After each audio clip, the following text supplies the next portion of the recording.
Well, welcome back to our podcast, This Stays Between Us. And what a welcome back it is.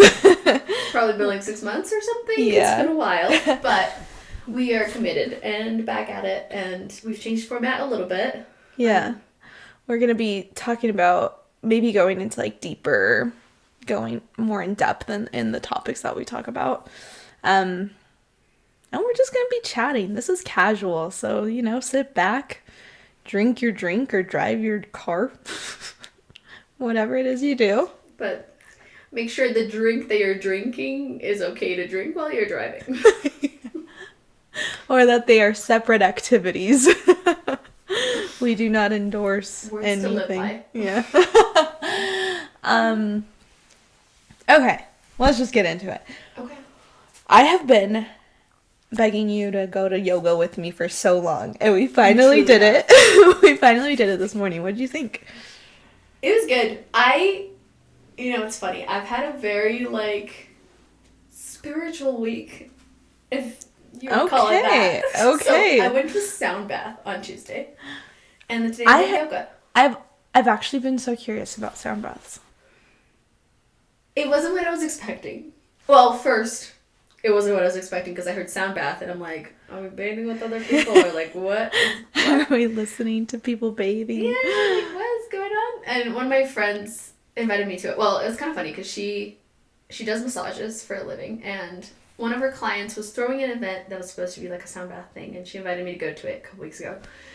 And then the day out, she was like, actually, I was supposed to reserve a spot, and I forgot, but I still want to do a sound bath. And so we just ended up getting tickets to a place called Centered Stone, I think. Okay. And we went, and it was interesting. It was, I don't know, we were talking about a total different experience. We were talking about yoga, but I'll tell you about that. No, I want to know about, I asked, what is... Okay, fair. Yeah, I want to know. You're going to regret that. I'm going to tell you all of that. So, the pregame. We got there. One, I will say, having the name Crystal at one of those places makes you very popular. Because she asked for my name, I said Crystal, and she's like, we sell those here? And I'm like, oh my gosh. They got the wrong impression of you. I know, they're like, this chick is hippie through and through. Yeah. We got her. She's going to sign a subscription. She's going to do all the things. But, kind of interesting. So this guy kind of introduced himself. He said that he doesn't do the traditional instruments for sound bath, which he definitely didn't. What I Googled before was these cups. You did your research? Well, because I was like, what should I wear to a sound bath? Is it like a bathing suit? What are we wearing? I'm hoping we're wearing something. Is there a group chat? Are we coordinating? I need details. I need to feel comfortable. Yeah, so usually it sounds like it's these bowls or whatever, and they're making sounds with it. It wasn't that at all. I think specifically because the instructor is a little bit outside of the box, whatever. When he was introducing himself, he was like... An outside of the box sound bath instructor. That's triple outside of the box. It's outside of the box twice removed. I will say, the vibe was a little bit he went in his junk drawer at home and just grabbed a bunch of random stuff, and he was just like...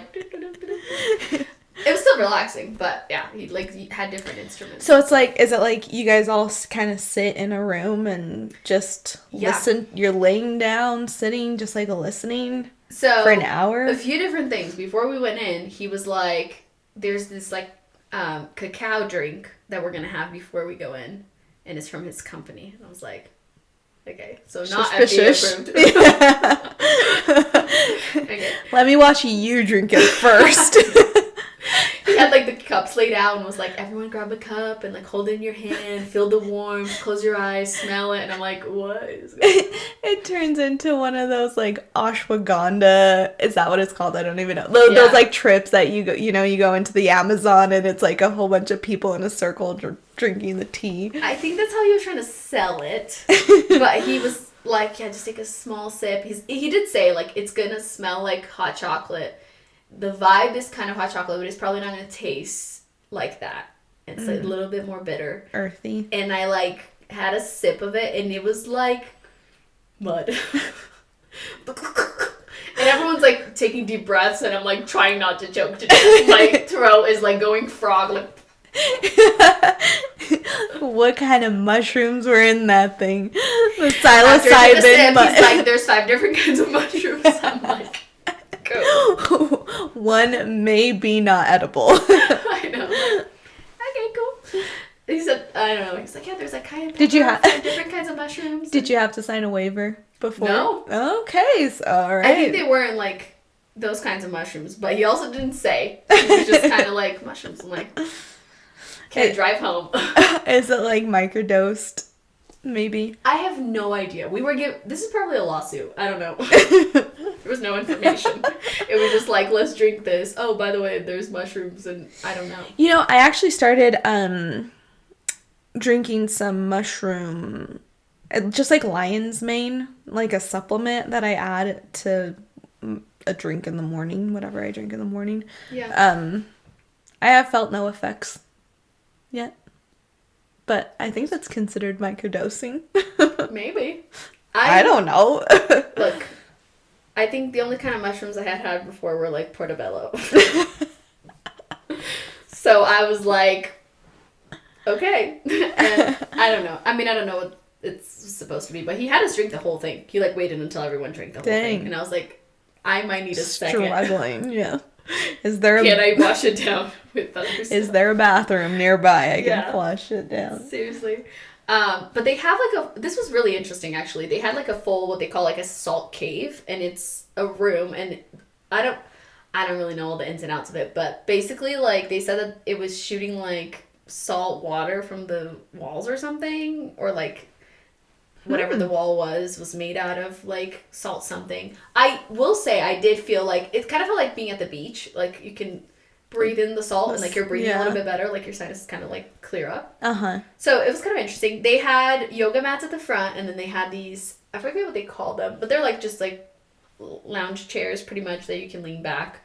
There wasn't like a ton of people there, so like everyone I think got a chair and we just leaned back. They gave us like blankets and we just laid there, and the guy brought out this like tower made of like PVC pipes, and then he had these other pipes that he was hanging on it, and like dum dum dum dum. Like I listen to like brown noise or like white noise while I fall asleep, so like I get like there's like a frequency thing that can help calm your mind. So it was like relaxing. I will say that it was a little less relaxing that he was doing multiple of them at the same time, and they were probably not the usual instruments that you use, and so they didn't really go together that great. Yeah. So it's like I felt like at first I'm like, oh, this is kind of relaxing, and then he had a few other ones, and I'm like, okay, this is distracting because it's like it's like too many noises and like not harmonizing together. It wasn't like enough to give me a headache, but it was like too many different things.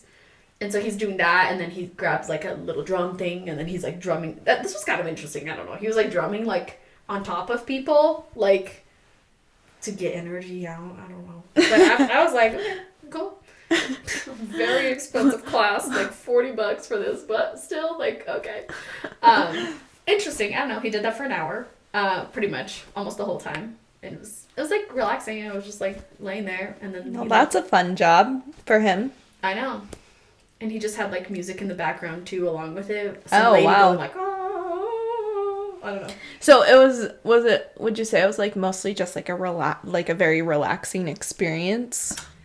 Yeah, I hope this is not offensive to anybody, but I'm not a very like heavily on the hippie side. You know, I'm very much like a skeptic, like through and through. Like I'm very much like this isn't gonna work. Yeah, I like cannot relax my mind. I'm like stiff all the time. So like it's good for relaxing, but like the last like 10 minutes, he got this like cool like hand pan out that was like it looked like a UFO. That's the best way I can describe it. Oh, have you seen okay. Those? Kind of like indents around. Yeah. Anyway, he didn't know how to play. He had just got it. It was very obvious. He was like, I just got this on Sunday. I'm like, we could tell. But he was just like it didn't really like, it was just kind of noise, I guess. But then at the end, he makes it all like sit up, and he's like, does anyone want to share an experience they've had? And like everyone was kind of quiet. Maybe they're shy. Maybe they're like me, and they're like, no, like I just relax for a second, like I don't know. And he's like, well, in past classes some people have been visited by their ancestors, and like there was this one guy that had a blood clot, and like the next day he didn't because of the frequency. And I'm like, okay. You lost me. So this is turning into a cult. I know, I'm like, okay. You kept on saying stuff like that. Took it one step you almost had me. Took it a step too far. Yeah, because like again, like it's relaxing and whatever, and then like some people have like visions and ideas, and he's like, there's this one time I was in the class, like, and some people believe in it. I don't want to be disrespectful. I don't believe in it. I think it's like, okay, guy. Okay, cool. Like, you've been banging this pipe for an hour. Yeah. Like, now I trust you with my health. I don't know about that. Yeah. He just didn't put enough of whatever shrooms he was on in your guys' drinks. he had 10 in his drink. He only gave us 5. So we were off base. But, yeah, he was just saying. He was like, there's this one class where there's this... He was banging the drum or whatever on top of someone. And he felt that he should do it on, like, her right leg or her left leg or something. One of her legs. And so he did it over it a few times, and at the end of the class he's like, this is so random, but like, is there something wrong with your like right leg? And she was like, I fell the other day and it's all bruised, but it was covered by her clothing, so he couldn't tell. It's like her leg is like in a cast. It's like, I felt something might be wrong with it. She came in holding a balloon that said get well soon, like with a cast, and he's like, are you ill? She came rolling in her wheelchair. It's like, come on, guy. But, yeah. But then, like, everyone, it's kind of like groupthink, and everyone feels compelled to. Because, I mean, he, like, kind of pointed at me at one point, and I was like, well, like, I listen to, like, white noise. It was relaxing. Like, it's nice to, like, try to be present, to, like, erase, like, the to-do list from your brain. That's kind of what it did for me, and I was like, or ish, and I was trying to accomplish there, but some other people are like, oh, like, it gave me an idea about this, it gave me whatever for, like, energy for the week, and, like, this is meant to be, and I was like, okay. Anyway. That sounds familiar. It was a little strange, you know? A little hallelujah moment, I don't know, but... Yeah. So, very relaxing week to go from that to yoga. I will say, yoga was more interesting. I haven't done yoga in a long time. Last time I did yoga was at, like, the shark yoga at the aquarium. You know how they do that, like, twice a year? No. You've been there? No, I've never It's cool. done They, that. like, have the shark aquariums or whatever, and they do the yoga in, like, that room. So, like, you're doing yoga with the sharks or whatever. Yeah, that's fun. So, that was last time. So, it's been a long time. But and I've been looking for something with like mobility and like to help my back and stuff, and that was great. It was really relaxing. Did you feel like it like stretched like what you need? Like it? Yeah. Because one of my favorite things about yoga is you get into these poses and you do these movements that like you don't normally do. Like you don't move that part of your body on a regular basis, you know? So it's like think it would feel good. Yeah, and then it does. I will say it felt like, again, I'm like. Maybe it's a victim mentality, I will admit. But I felt like I was, like, trying to do these moves, and she's like, if it makes you feel better, then do this. And then I try to, and then, like, I lose my balance and fall, and I could swear I could hear her giggle. Like, go, got her. I was trying to get her to fall, and then I made it a little harder, and then she fell. She was like, sick. Every time I looked up, she was staring straight at me. Or she'd like look directly and then look away and be like, it might be easier. Try to do this instead. And I'm like, that was for me. Yeah. I was like, don't put so much pressure on your back arm. I was like, it was for me. Or when she does like, oh, try this movement. If you want to go harder, do this. But if you're a total loser and you can't do anything right. I'm talking to you, Madame. You can't do it. Your body doesn't move that way anymore. Yeah. Try something easier. Yeah. Something that maybe a child would be able to do. Actually, children are so flexible. Oh, no. I will say also the names of the poses. I'm not, like, super familiar with all the things, but it's like, we're going to do the cat doing the dishes now. Let's get ready. I'm like, I need to look up. I don't know what you're about to do. I don't know what I'm supposed to do. Yeah. And then you're like, oh, like this, and like, hold up. How is she moving? Okay. And then you try to do the same thing. I don't know. It's like a lot of, it's just me being ignorant. I need to learn them. But like, the names are very random. Yeah, they are very random. It's like, let's do the pigeon, the backward pigeon. And I'm like, I have no idea. I don't know what we're doing. So funny. It's so funny because like the more you go and like they just become like it's just what you call it. Yeah, it's like second nature. But yeah, like the downward dog, now the upward dog, now the Yeah. Let's do the goddess. Didn't feel like a goddess doing that one. Just like, it's rough. The quads are kind of weak right now. It was intense. It was good. I will say there were several times where like she's like, do this move. I was doing the move and like this is probably on like a lesson on eating breakfast before class because I didn't. I like brought my protein shake and I didn't have it, but until later. But I was doing the moves and then my vision would get blurry and then small and I'm like, I cannot pass out. I cannot pass out. If I die in a yoga class, like I will never like get over that. Like it's the most embarrassing way to get into heaven. It's like I was doing a yoga class. I was doing the downward dog. I was doing the backward pigeon and then I died. Backward pigeon. It's like I can't pass out. Yeah. I can't do it. Anyway, it happened a few times. Well, but you didn't. Yeah, I didn't. You didn't pass out, so that's a win. That's probably a lesson. A win is a win. Eating breakfast and iron deficiency. I need to take my supplements, but yes. I was very much like a couple times and you know, got better. If I eat breakfast though before exercise, it depends on the intensity of the exercise, but doesn't feel good. I do not feel good. It has to be something like I will say I do have to eat something, but like something very small. Yeah, I feel like a banana or like a little bit, like something, just to have like a little bit of something in my system. Yeah. I didn't have anything. I just like woke up and went, and I was very like lightheaded. I feel like. Yeah, one of the It's also really hot in there. Yeah, I love how hot it is. It like relaxes everything in me. Yeah. But when I was running, I found that one of the most helpful things for me before exercising is eating something really small, like a carb, right before. If I eat carb with fat, I will feel sick. Protein won't do very much, but like just a small carb. That makes sense for a little bit of energy, just a little boost. Yeah. And then sometimes I'll just mix like a small carb with like a little bit of protein, depending. That's smart. Yeah. Yeah, I try to have like carb right in the morning because I feel like it makes me feral, like super hungry by lunch. If I have like a protein, then I'm like, yeah, I'll still eat, but I'm usually less... like it's better to eat protein in the morning because it's like that's what's gonna fuel you. Spike. Protein and fat is gonna be better in the morning. But before exercise, carb is probably best. And I think. I don't know how it works, but I think that if you're in the morning, if you eat something really small that's a carb, you're going to burn that while you're exercising. So then after you eat a protein and fat to really fuel your day. That's fair. I'll have to do that next time. Yeah, so that's my suspicion. I don't know. I'm going to blame the lack of balance on that. Yeah. Not my muscles shaking uncontrollably. Wasn't that. She was a new instructor, though. I'd never done a class with her. Yeah. She was good. Yeah, she was nice. Yeah. Aside from the mocking. She actually wasn't. I'm just kidding. But yeah, she did. It just feels like it because you're like, I'm an idiot. Yeah, it's really the negative self-talk in your own head. No, but I love yoga, and I love like at the very end of the class when you just lay there with like the towel on your face, the cold towel after moving around. That is nice. That's my favorite part. And yeah, that was very relaxing. And I like the red lights too. It's nice. It's probably really good for you. Mm-hmm.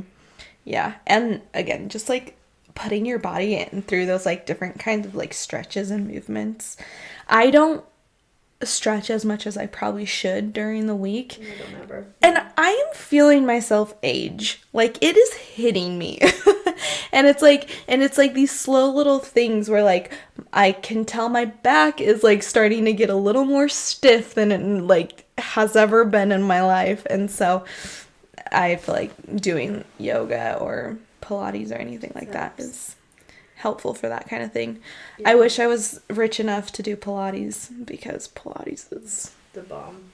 Nice. Yeah, I feel like having kids aged me way faster because literally it's so embarrassing. Sometimes I'll bend over and my back will lock up. And, like my sciatica will shoot and I'll fall to the ground. It's ridiculous. I've been with you when that's happened. It happens a lot. It's getting better because I'm like trying to do stretches. I'm trying to do like mobility stuff and like I've lost some weight. I'm like trying to exercise and do some weightlifting and like to help. But I mean I still have like sciatica that's like probably going to be a thing forever. But it's insane. Like I never thought like And it started a few years ago after, like, Luca, after my first one. So, like, at the ripe age of however old I was, 26 or something. Mm-hmm. I'm just, like, lock up. And I'm like, okay, I can't get up for 5 minutes. Yeah, isn't that the worst? Insane. Yeah. It's so, like, debilitating. And I'm like, I'm young. What's happening? It's also crazy to think of, like, our parents complaining about these things, you know, like, when we were younger and just being, like, get over it. Like, I know, what it's are like, just shake it off. What are you talking about? It's like, It's like- I literally cannot move. Yeah. It's, like, so hard to imagine that you'll get there, but you get there, and it's... You feel old. It's sad. Yeah. Well, speaking of not caring about things until they happen to you specifically, our plan was to talk about Wicked today. Yes. And you know what I realized? We got green and pink! I didn't even click on that. Yeah. That's amazing. We are ready. I will say we're probably both, like, Elphabas, though. I don't think either of us is a Glinda. I don't know. What do you think? In what way? I don't know, in every way. Even, like, from a... I don't feel like either of us were ever, like, super girly. You know? Yeah. I mean, there's other issues there, too, but with the personality. But, like, just from, like, a superficial standpoint, I feel like neither of us is very, like, delicate. Yeah. Okay. Delicate. I do think that, at least growing up, we were both pretty, I don't know if, like, girly, but, like... Patricinhas. Yeah, yeah. How do you say that in English? I don't even know. Like, spoiled isn't the right word. It's not. And also not bratty, necessarily. No. It's more like... I mean, we always, like to look nice, I think. Yeah, we would dress up. Yeah. And... try to look cute. Act better than everybody. But we've grown out of it. In an annoying way. I don't know, too much in an annoying way, I feel like. I don't know. I feel like no, I'm just kidding. To a sense, but not like super girly. Like, you know, those people that are very much like... Not that it's a bad thing, necessarily. Yeah. I'm just saying, I feel like... I don't know. I think you're right. That we're very much more like... I definitely have friends that are Glindas. Yeah. And, yeah. And I think it just depends on the room that you're in, though. Sometimes I'm a Glinda, sometimes I'm an Elphaba.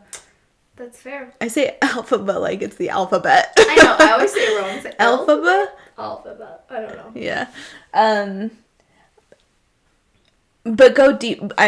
Do you have, like, is it deeper than that? Like, that we're not Glindas?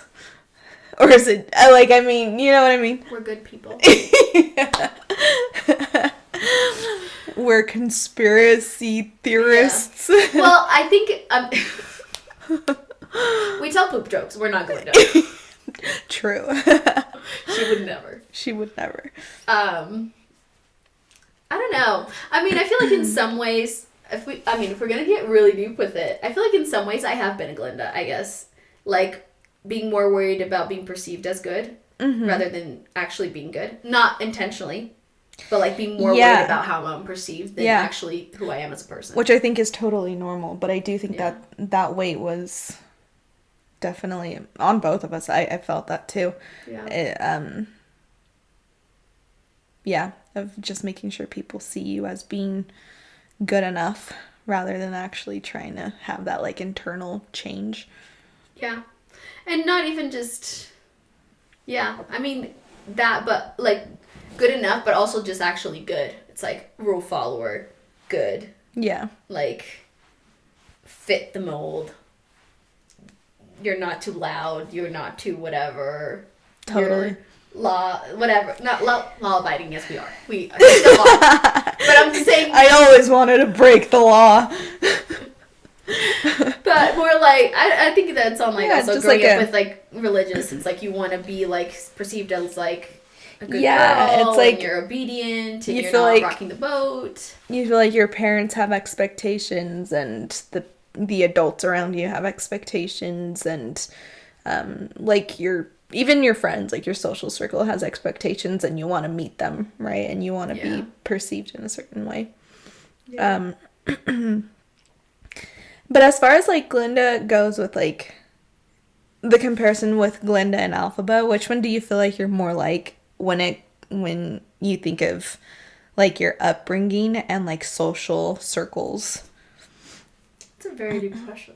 I don't know. I feel like like I said, I think I was more of a Glinda, probably not in the like the static sense necessarily, but like in like my actions. I feel like I've always, not that I also wanted to be good, but it was more like I was really worried about what other people thought and really wanted to make sure that I was, staying in line and trying to make, trying to make sure my friends were like doing the things too, because it was like I was one of those friends. You're victim number one.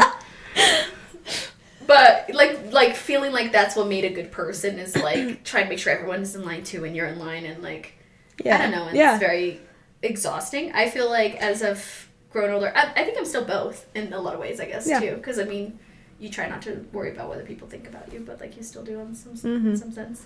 But I feel like I have grown into more of like a disruptor, not in like a bad way, but in a sense of like being willing to question things and like ask a critical questions thinker and why is it this way? How could it be better?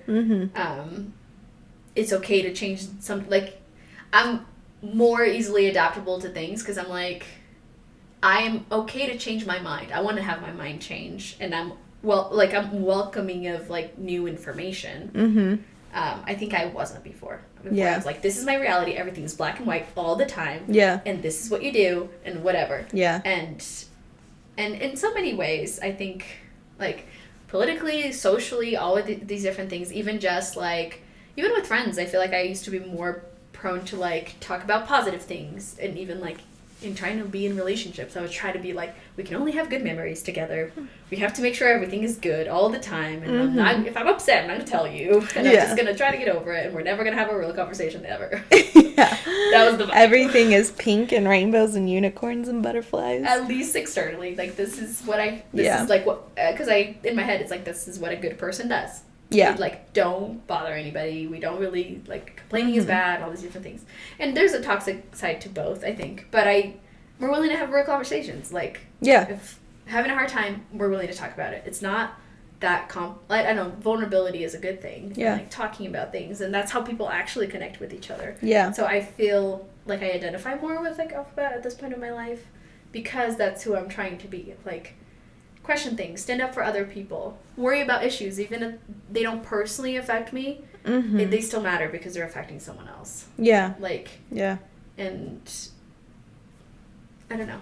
I think I connect more with that now, I feel like.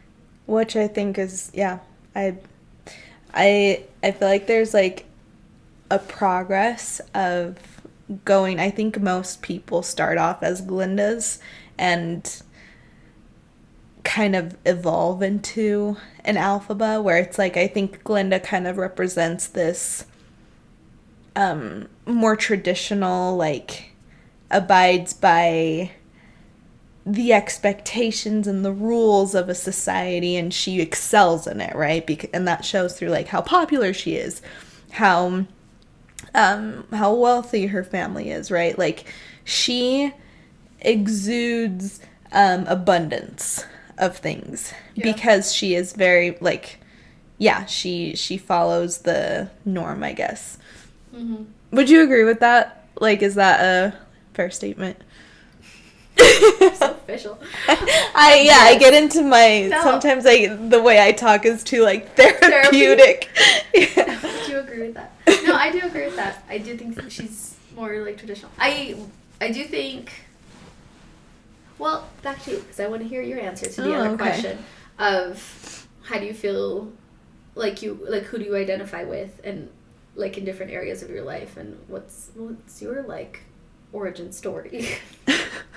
I feel like my villain origin story. like how do you feel like you've swapped between the two, and how do you identify with them now?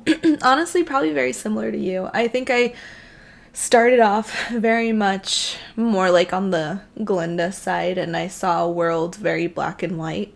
I feel like I grew up with a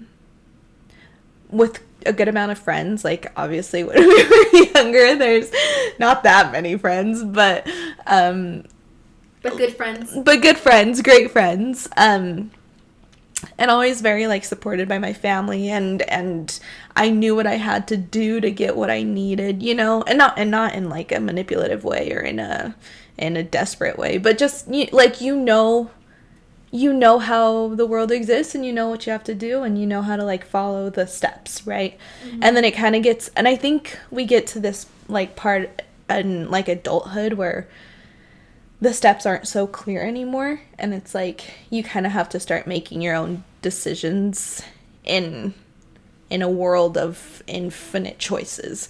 And so I feel like once I started stepping more into that place of kind of making my own decisions without having too much of a structure or a framework around me to make those decisions, I started probably becoming a little more like Elphaba, where it's like started questioning the institutions and realizing there's like nuance to things. Yeah. And I identify with that too.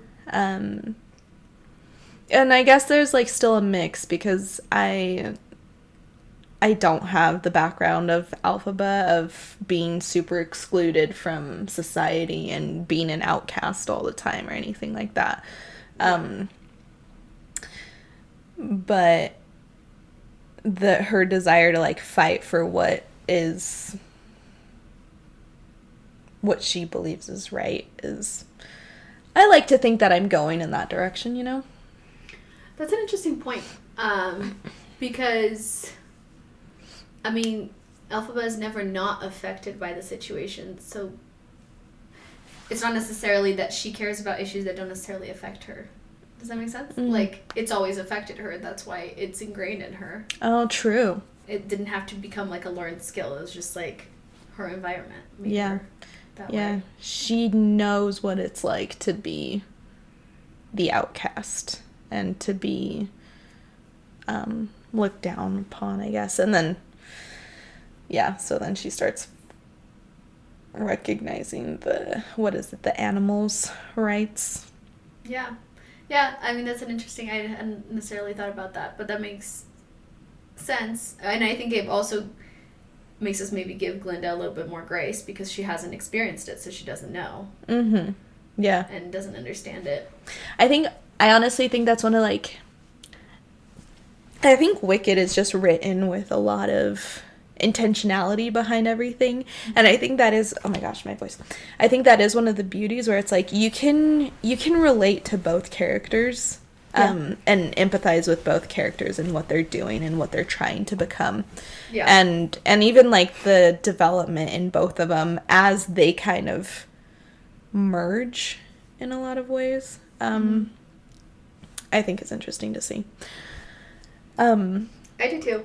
Yeah, it's so, like, complicated, right?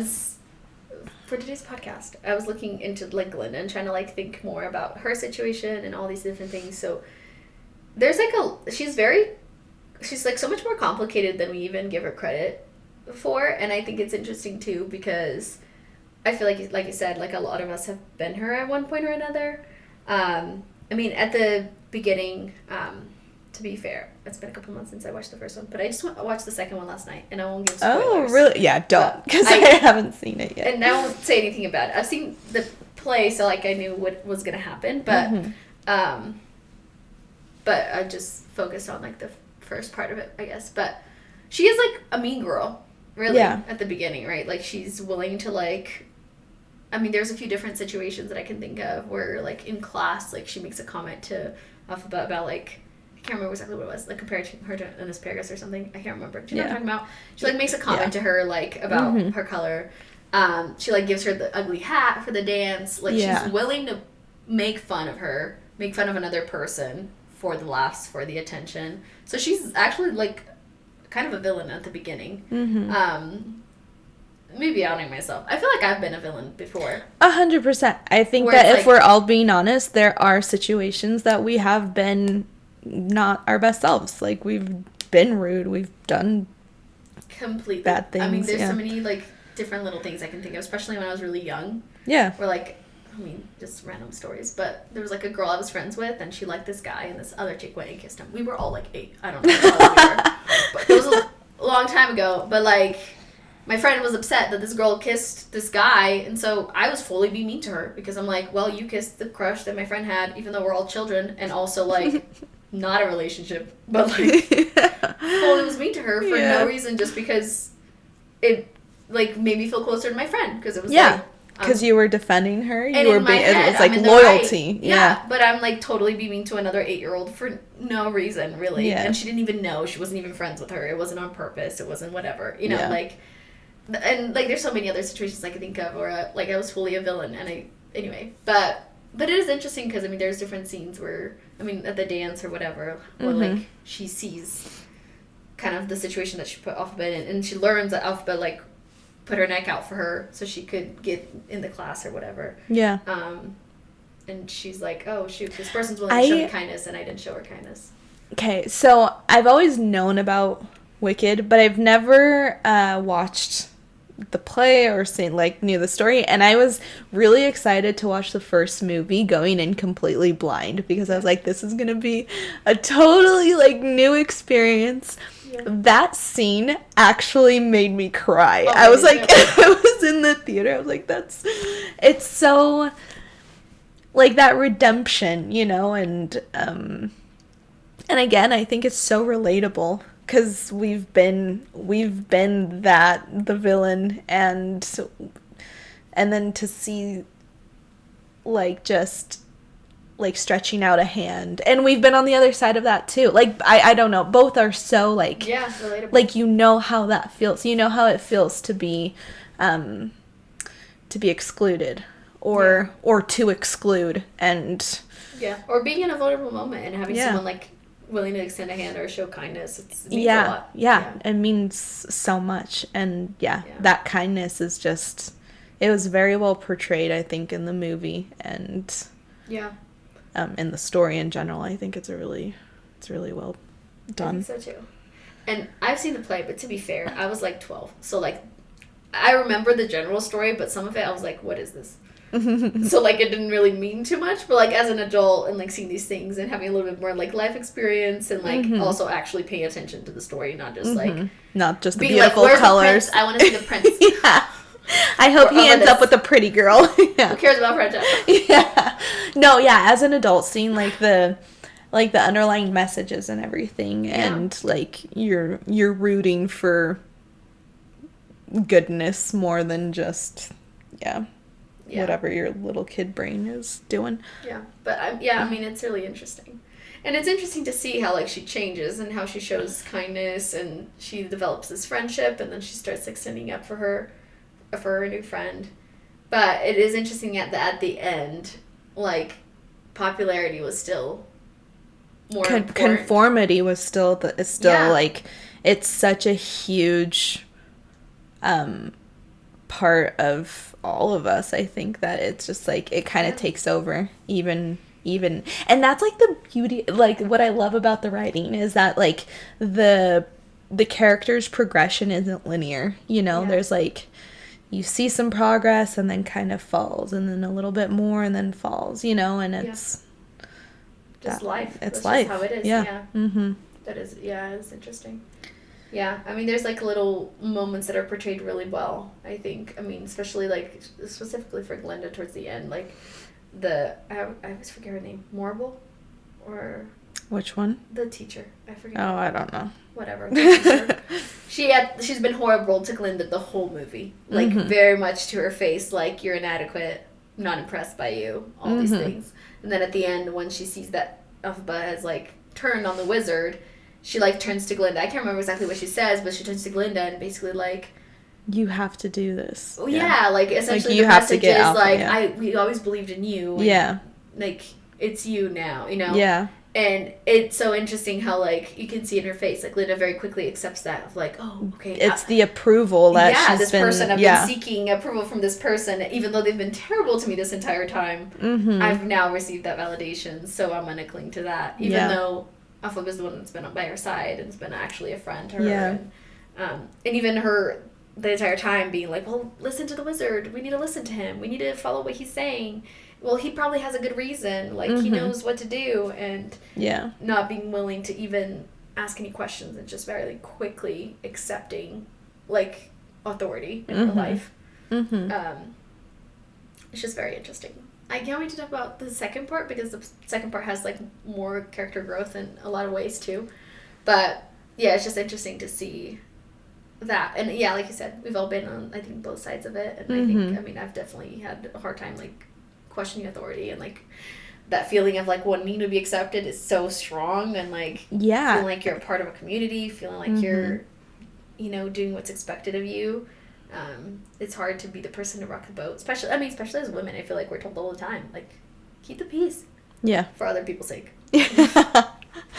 Yeah. No, totally. And finding where those two sides merge, it's hard. It's a hard, like, balance, and it's a hard thing to be able to balance.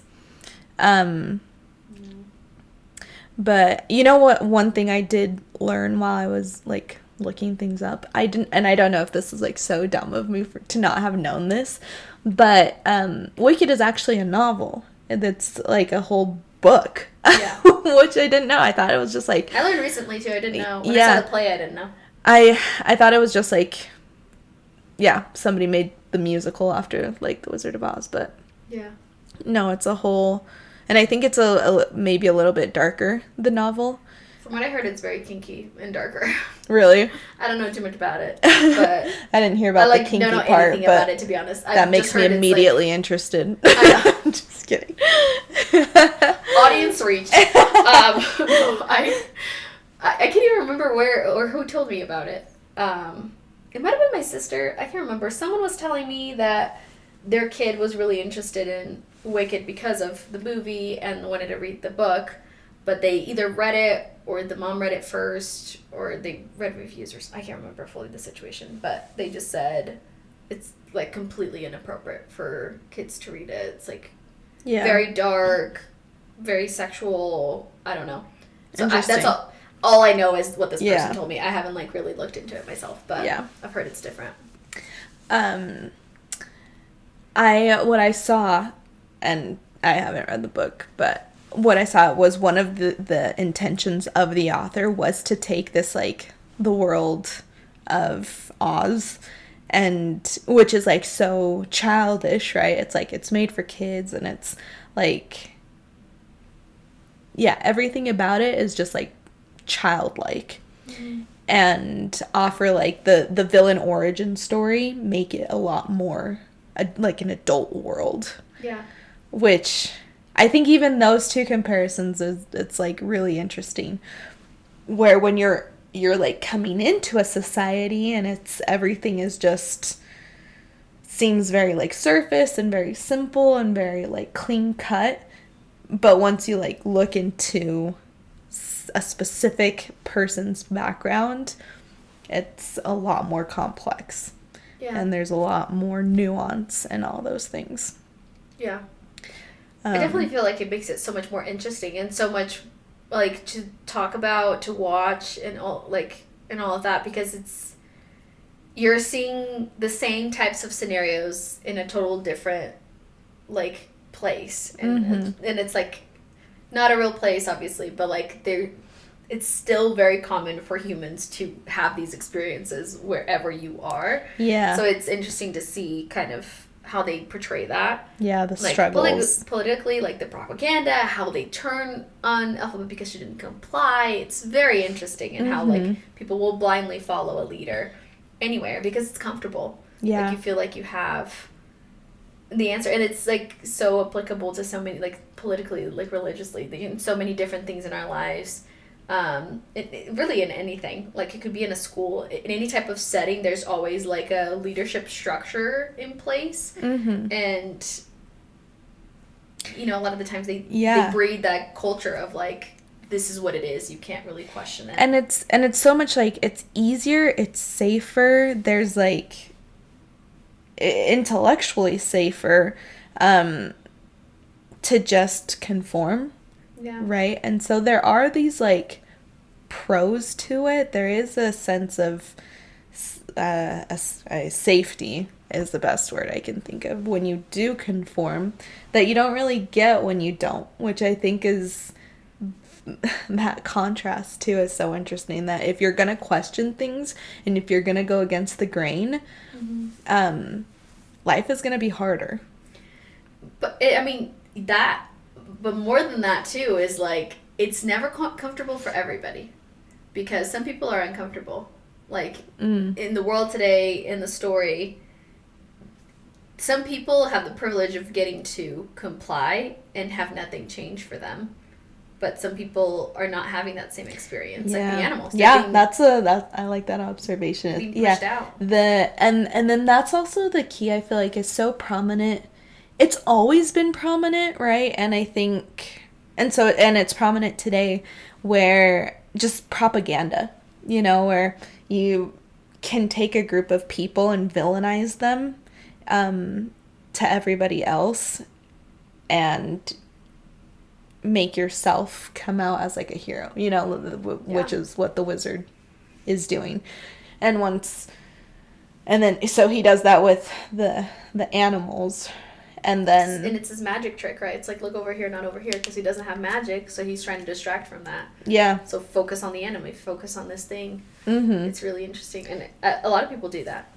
Like, trying to distract you, like, not to be like deep dive conspiracy, but honestly, in this day and age, a lot of conspiracy things are true. It's crazy because conspiracies, I feel like sometimes people equate conspiracy to being false. Like, conspiracy equals like crazy, not true, where like far-fetched.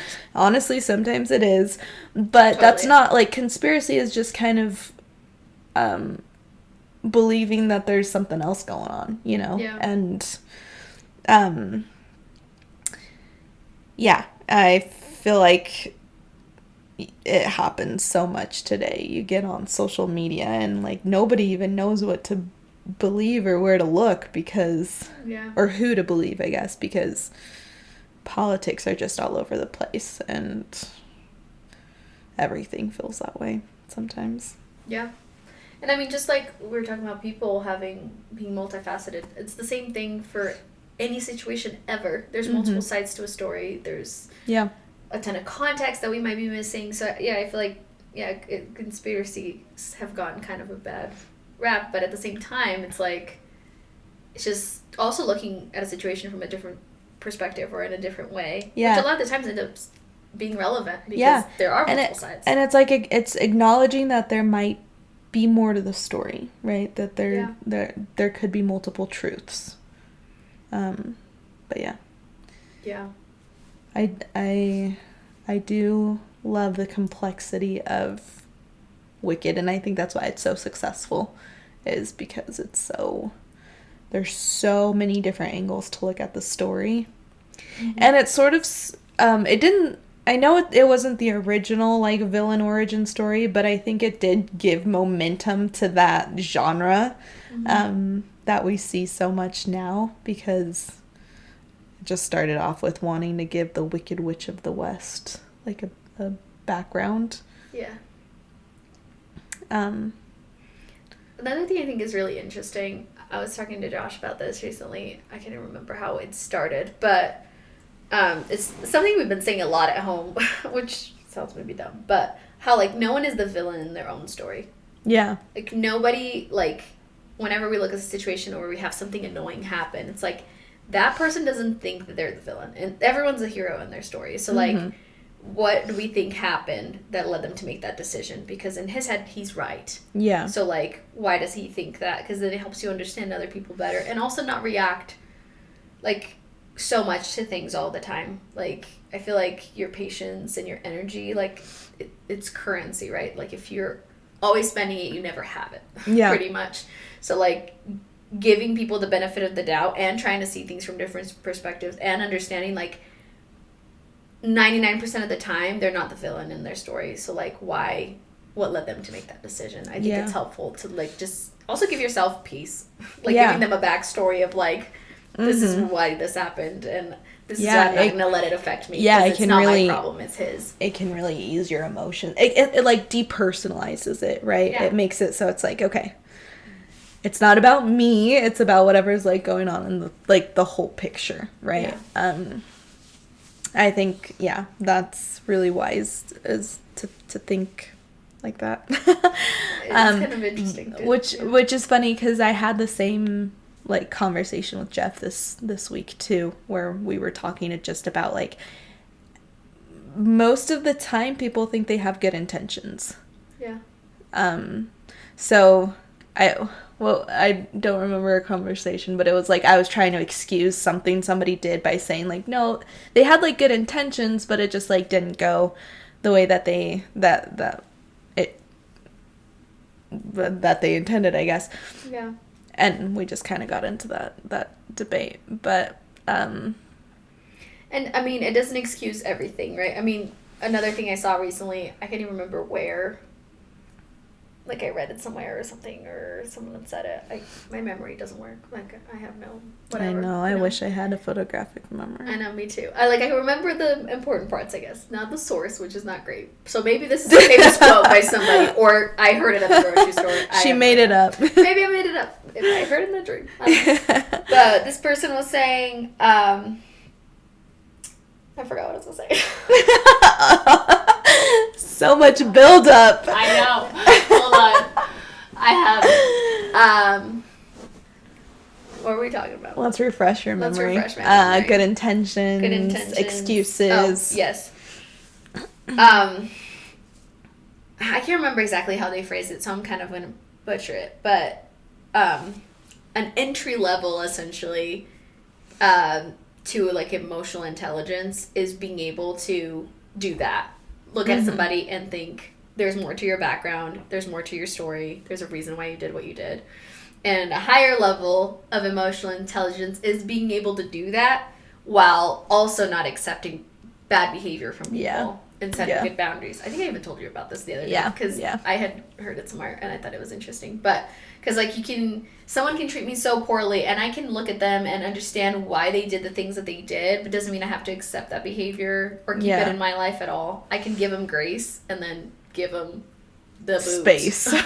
You give them grace, you give them space. Exactly.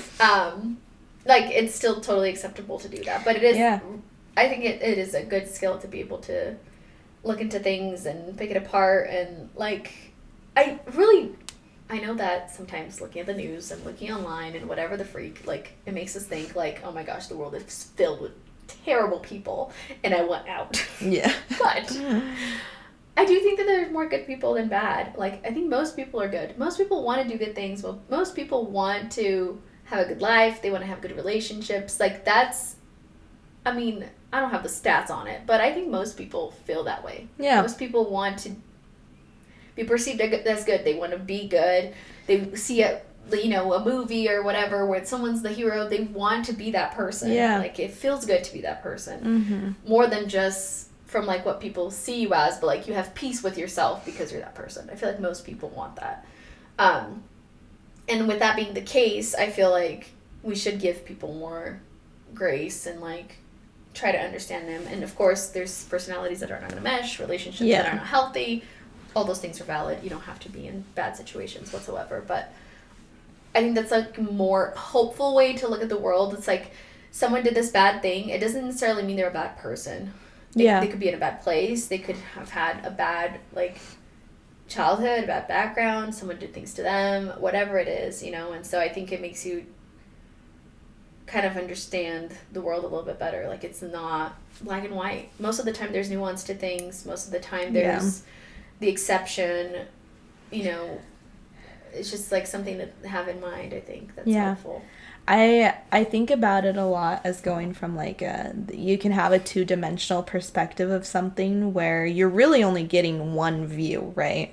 Yeah. And then you can have, like, a more of a three-dimensional perspective where you're going and, like, you can see, like, the outside and you can see over and under and you can like go into the scene more and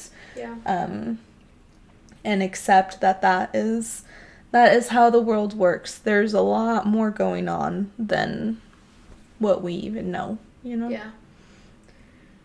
And, I mean, this is, like, a random thing to say maybe, but I feel like being online or watching the news or whatever, there's always like a population that gets like villainized.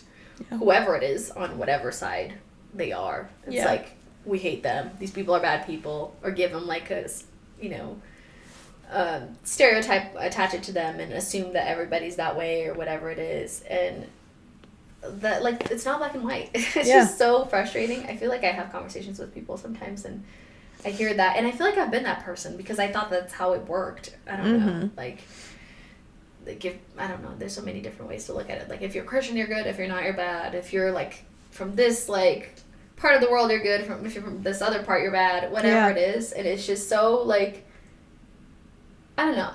At the end of the day, whatever created us, we all came from the same place. We all look alike. We're the same species. Yeah. And we gotta find a way to get along. Like, you know, on some level. Yeah. I don't know. I know that, I don't know. It's gonna get maybe too deep or whatever. But like, there's just these wars and all this nonsense, all these things happening. So much noise. So insane. It's like, at the end of the day, everyone wants to like live their life. Everyone wants to like be with their family, their friends, their loved ones. People just want to do, you know. And I feel like there's a very loud, smaller group of people that, again, is very loud. So it feels like it's most people, but it's not. And they're the ones out there fighting these wars and creating this chaos. Well, and you know what's crazy? And I just thought of this. It's like, it's usually the people who are in, and this is by no means like a direct attack on any specific person. But I think that just in general, like, the people who gain power are the most divisive of the people, you know, and so it like, and that's what generates that. When I think you're totally right. I think most of us would be very happy living in like a small community, like a village of just like-minded people and just do good and be good and help and live your life, you know. But we get involved into these like massive just like divisive tactics, and then it's and I understand the need for like protection in certain things, right? But it gets to a point where it's just a real problem. Yeah. And look, we started this whole thing saying we're not hippie. But here we are. But I think it is. It's like greed, power, control ruins everything. I feel like most people just want to live their lives and like don't want this madness. And like, what's the point of trying to control other people? Can't we just like, obviously there's laws that should be common everywhere. We can't kill people. We can't whatever. You know, there's a bunch of things that are very relevant. But to like keep as general rules of like, those things will 99.99% of the time not be justifiable unless it's like self-defense or whatever. Someone else initiates it, whatever. You know, there's scenarios. But like most of the time it's not something that should be happening at all. We can agree on those things, I think. Mostly everyone. But other things like religion, like even like certain ways that you want to live your life. Some people are more conservative, some people are more liberal, whatever. Like, can we just like, you do your thing, I do my thing, we don't kill anybody, we don't beat anyone up, we're not stealing from each other, not being bad, we get jobs, we help people that can't, and we just keep on kicking. Like, can we do that? Like, is it too much to ask? Honestly, and I know it's like idealistic or whatever, but it really doesn't make sense to me. It's like, can't we just like do our thing and like keep it moving, you know? There's just like so much drama and so much yelling and so much like villainizing the other side and in like both politically and like religiously, and like this competition, everything is this thing of like, we're better, you're better, whatever. Like, I'm tired. Like, just And I am that person too. I'll get online and I'll listen to political things and then I'll get pissed. And I'm mad at everyone all the time. And then, but I don't want that either, because it's like, I don't want to live my life. Like I said, it's like, it's currency. I'm wasting it just being pissed and not doing anything about it. Can't we just all be like normal and like live our lives without? Hold hands and sing Kumbaya. I know. Or a different song you'd like, because you can.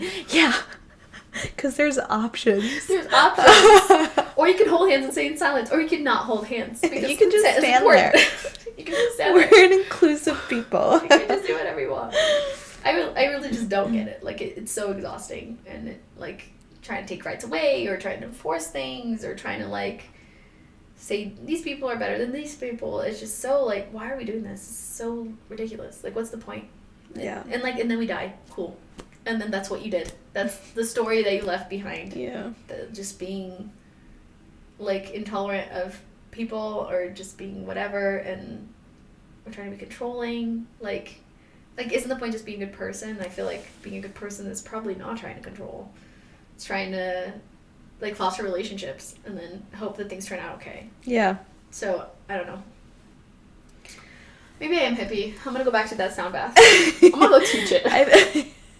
I think you should just accept the lifestyle. I need to embrace it. I'm Stop gonna get a showering. van. I don't know. Yeah, I don't know if I can do that. I need that. You know, maybe I'll be. No more shaving. I get itchy. I can't do that either. The me after we just talked about stereotyping. I know. Yeah. Look, I think takeaways are just be a good person. Yeah. And assume good. Because most people are good. Or trying to be good. Or, like, seek to understand. Ask questions. And don't waste your energy unnecessarily. Tough things are going to happen in life. Tragedies happen. And you're going to need your energy for that stuff. Yeah, and I think that, like, a good way to preserve your energy is, like, go into conversations not trying to convince people, but trying to understand them. Yeah. You know, and a lot of the time in that process of trying to understand them, and obviously bringing your thoughts and your opinions in a respectful way to the conversation as well, but the more you're able to do that, truly the more convincing you'll be, even. And the more convinced you will be about something as well. It's like an open-mindedness that generates good conversation, I think. Yeah, I agree. There's nothing wrong in having, like, strong beliefs and strong stances on things, but I think there's also a lot of power into being open to information. Like, if there's new data to be analyzed, like, that's relevant. And being able to communicate those thoughts and those ideas without overpowering something, you know, without being so, and without being so certain that you're right, you know, like, have a little bit of doubt. The most I know, the less I know. Yeah. The older I get, I'm like, I actually don't know anything. Yeah, and we don't it's know like, what we're doing. We're just trying. There have been so many times that I've come into, like, a conversation with really anybody where I'm like, I know what I'm talking about. Yeah. And then the more I talk to that person who is, like, having a respectful conversation with me, I'm like, wait, I don't actually know what, like, wait, there is so much more. You're making sense. Yeah. I don't know like, what's happening? And it, like, shakes your world a little bit, for sure, because it does make you step outside of this, like, realm of this paradigm of what you think you know. Yeah. But it can also it can expand what you think you know, you know? Yeah. And look, some people are going to say this is a silly little musical. It's super interesting. I honestly haven't, like, watched a movie in a little while where, like, it made me think so much about things. And I feel like it's so... Well, I think anybody who says it's just a musical is missing the point. A lot, yeah. I feel like it's so relevant to today's society, honestly. Like, there's so many things that are so relevant to things that are happening currently, and it's like... Yeah. And in so many different ways. I know we touched a lot on, like, the propaganda and, like, the self-development and that kind of thing. But there's even so much more that goes into just, like, on Elphaba's side, at least, there's, like, the activism that she goes through and even going from being somebody who's trying to help a situation to becoming the person who's then villainized for it. There's just so many threads that you can grab and you can take and pull from the story. It's so interesting. And I keep catching myself wanting to talk about the second one. I won't. I'll get into it, but there's interesting points there too. But yeah, it's... I'm planning on watching it this week. Okay, good. Wait, am I? No, I'm planning on watching another movie this week. But I will get to Wicked. Sounds good. Whenever we do, we'll have some more points to touch on. But yeah, no, there's so many sides. It's interesting, and I think it's interesting too. Like even online, seeing people go like, "Well, Glinda has been the villain all along," or "Elphaba's the villain," or whatever the freak all along, and it's just like, I don't know. Again, also not to like try to seem like I know the answers. They don't, but like it's like. They both are in different ways. Like there's again, it's like that 3-dimensional view where like you can see it this way and you can see it that way and you can see it all and this doesn't, it's going to be portrayed better in the second part, but I think another part that's kind of interesting too is Glinda, like they show her as like not having powers, you know, but it is interesting too how like popularity can help too if you're trying to make a change. Mm-hmm. If you're not likable or like, which is sounds bad, but like if you're not like palatable to people, they're less likely to be willing to like hear a message from you. Yeah. No, 100%. And so she does have a power there. Like she's not using it, right? Mm-hmm. Like she's not using it for good, actually. Yeah. But like she is like popular. People do like her influence. Yeah, exactly. She does have that reach for people, and for better or worse. And I mean, there's so many different routes you could take with this too. But like, she looks the part or whatever. Yeah. Like she is standing next to people that have been part of, you know, have been in power that people are used to seeing. She becomes that familiar face because she doesn't rock the boat. She becomes like a familiar, like, calming presence almost because she is so, like, bland. But, like, I feel like at times that can be a good tactic in the beginning to get the audience, and then you can slowly persuade them in different ways. This is, like, kind of a tangent. I don't even know how long we've been talking, but... and this might take it somewhere else, I don't know.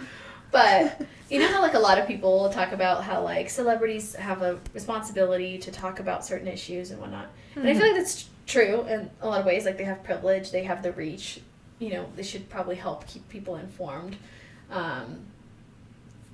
They're not like experts on topics, but if there are big issues happening that we need to call attention to and get a movement, whatever, they can definitely do that. I feel like it's important to do that because they're in that position. But I thought there was like this interview with Jennifer Lawrence recently where someone was asking her about that, and she said, I have been very opinionated like politically with people like out in the media, and it caused people to completely rule me like out. Basically they don't want to hear from me because they know the way that I think, and I am more passionate now about staying a little bit more silent in that sense and present my ideas through the projects I'm a part of, because by storytelling I can help people change their minds in a better way, in a more palatable way, than if I'm just in their face saying that they're wrong and trying to get them to hear me out. Yeah. And I thought that was so interesting because it's a way to use that popularity and that influence to be palatable enough that they can hear it, but also push a message enough that make people think and make people like become more empathetic and become kinder to other people. And I thought that was really interesting. Yeah. And I think that's a power that, like, Glinda has. And Elphaba, because she's so assertive, it's harder to connect with her at times, I think. Yeah, I think that's a really good point. I know it's like a debate of how should people use their platform for anything other than what they've been put there for. You know, like, should a celebrity step outside of their role of just acting or singing or whatever, or sports or whatever it is. And I think that, like, what you said is you're given a platform, and I think that you should use it however you see fit. And working through projects, it is like you're using that power that you have, but you're also not like trying to make your whole image about it too, you know? I think we're done. I think it disagreed with me. It's Still, yeah, for a second. But yeah, I mean, I agree. I think that's interesting because yes, it might be easier for people to accept it, and I think it's a good point because yeah, like through storytelling they might relate to it. Some people might have like disagreed with like protecting minorities or whatever the freak, but then they watch Wicked and they're like, why is this happening? This is not fair. And it's like, Yeah. wait a minute. Yeah. This applies to a lot of things. Yeah.